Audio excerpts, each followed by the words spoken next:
हमारी समझ में नहीं आ रहा सरकार क्यों इस प्रकार की बात कर रही है। सरकार की करनी और करनी में फर्क क्यों है। अगर सरकार कह रही है कि हम ये विषय नहीं लेकर के आ रहे तो फिर लिस्टेड क्यों किया गया था।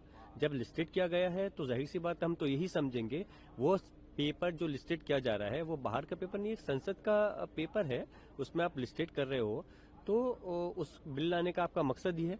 लेकिन हो सकता है कि जब विपक्ष का उन्होंने विरोध प्रदर्शन देखा कि विपक्ष बहुत इस पे विरोध कर रहा है, तो हो सकता है इसलिए अपनी उन्होंने पांव पीछे खींची हो और हम मजबूती से इसका विरोध करेंगे। क्योंकि जो हमारे देश की संस्थाएं हैं, एनजीओज हैं, वो अपनी समाज की सेवा करते हुए जिस तरह से देश की तरक्की में अपना रोल अदा कर रही है, सरकार अकेले नहीं कर सकती। अगर ये एनजीओज हट जाएं तो सरकार के लिए एक बहुत बड़ी परेशानी खड़ी हो सकती है। उनके साथ आप इस प्रकार से भेदभाव का रवैया नहीं अपना सकते।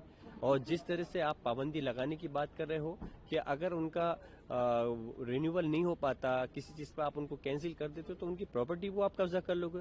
आपके पास क्या सरकार के पास पैसे की कमी है जो आप एनजीओ की प्रॉपर्टी पे कब्जा करोगे। आपको तो उनको और प्रमोट करना चाहिए, उनकी मदद करना चाहिए।